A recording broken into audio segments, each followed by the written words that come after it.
The 10-part docu-series The Last Dance on Michael Jordan and the 97-98 Bulls concluded this past Sunday, and there were several great moments. And while none topped the Bulls security guard beating MJ and then letting his nuts hang on him to steal the entire movie like Tom Cruise in Tropic Thunder, there were other great moments as well.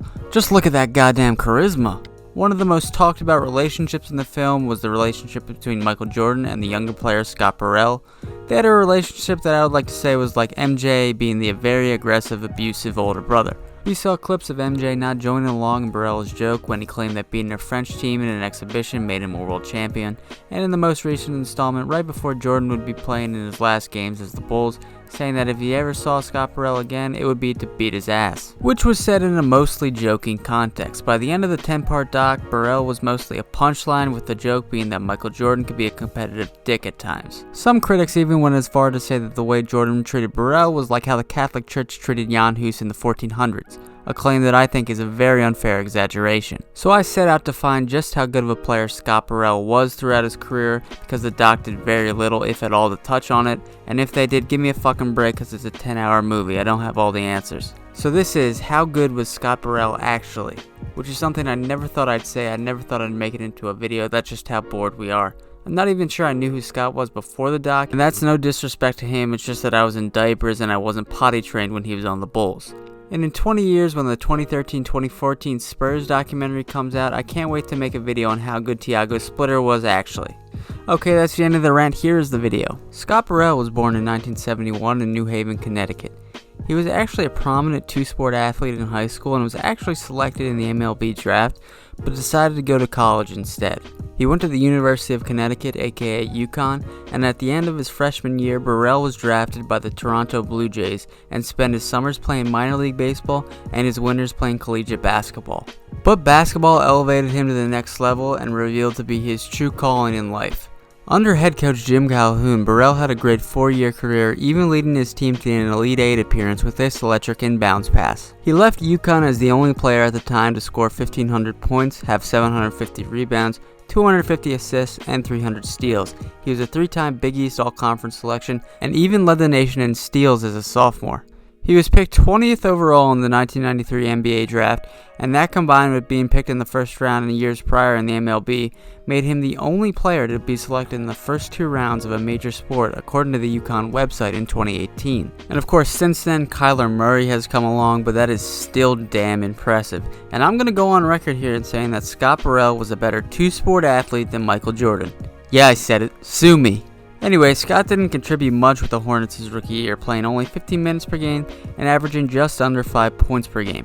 His game didn't come along until his sophomore campaign, the year of '94, when Burrell came into his own and had his best season in the NBA. He averaged 11.5 points per game, shooting 46.7% from the field and 40.9% from the three, to go along with 2.5 assists per game. His minutes per game more than doubled from the previous year, going from 15 minutes per game to 31 minutes per game. Scott had successfully transitioned into a dependable NBA scorer on a good team. That year he finished 3rd in the most improved player voting and shot 3rd at the AT&T long distance shootout, today what is known as the 3-point contest. Which, if you think today's NBA All-Star Weekend is boring, imagine tuning in for something called the AT&T long distance shootout. This 94-95 Hornets squad was legit, with All-Stars Alonzo Mourning and Larry Johnson leading the charge and finishing 4th in the East before falling in the first round to the Bulls and newly unretired Michael Jordan. However, Burrell never played in that series and there's no info online as to why, so I had to do a little bit of detective work. The Wikipedia page on the 94-95 Hornets lists Burrell as injured, and his last game that year, according to Basketball Reference, was a 7-minute short appearance against the Sixers on March 29th. So my money's on he had a season-ending injury against the Sixers and was out for the year. Scotty returned the next year for the Hornets in 95-96 and averaged 13.2 points per game and was relied on even more heavily, but sadly his season-ending injury came and he only played 20 games that year. Sadly, this injury would go on to solidify Scott as a role player for the rest of his career rather than an up-and-coming scorer. The next season he went on to average 5.2 points per game. That was with the Hornets and then the Warriors after being traded to them. And next year, Burrell won the lottery when he was traded to the Bulls in the fall of 1997. He'd be joining the likes of Mike, Scotty, Dennis, Phil, and Tony on the Bulls looking to three-peat. Burrell would be a somewhat dependable role player for the Bulls, scoring 5.2 points on 13.7 minutes per game, including the game on February 2nd where he dropped 24 on the Denver Nuggets.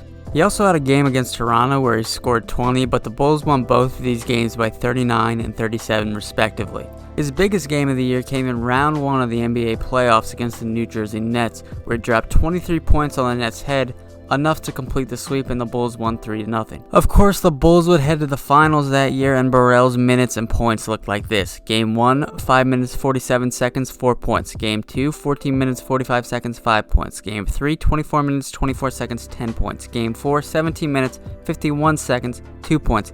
Game 5, 10 minutes, 0 points. Game 6, 10 minutes 18 seconds, no points. The Bulls won and Scott Burrell got his ring, but after that it was a return to normalcy. No more rings, and that 23 piece he dropped on the Nets was the last time in his career he would score more than 20 points in a game. After the lockout was over, Scotty played for the Nets and averaged about 6.6 points per game on 22 minutes. And just 2 seasons later he was out of the league entirely after an 8-season NBA career. He'd go on to play in the Developmental League, China, the Philippines, shout out to my boy Kai Sotto, Japan, and Spain before hanging it up in 2006. The bottom line is that throughout his career, especially with the 97-98 Bulls, Scott Burrell was a serviceable role player who knew his place. Scotty even told Sporting News, "I'm playing with 3 Hall of Famers. You know what your damn role is already, my man." Which I think if you had any other state of mind on that Bulls team, you would be delusional. Like I said, Scott was a good role player during his NBA stint, never doing one thing really consistently well, but doing enough to keep playing in the NBA for 8 seasons. Again, injuries hampered his career. He never was the same after that injury in '95, but that's just the way she goes sometimes. When it comes down to it, the reason for Burrell only having 8 seasons in the NBA, which by the way is better than 99.999% repeating of all humans to ever play basketball in the history of the human race, but when it comes down to it, the reason for a relatively kinda short career came down to a lack of consistency with a decreasing lack of skill as he got older and got more injured.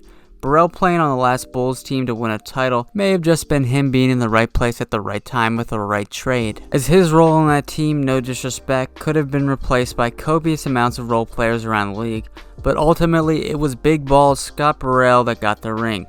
So I salute Scott Burrell, who now coaches basketball at Southern Connecticut State University, for making this quarantine a little bit less boring with his role in The Last Dance. And wherever you are in the world, never forget that Scott Burrell was a much better two-sport athlete than Michael Jordan. Alright, that is it. Check us out on social media and the website. Links in the description. And Paradise, play us off. Thank you, Scott Burrell. What we gonna do every day, I'm with you. Cannot find no one greater than my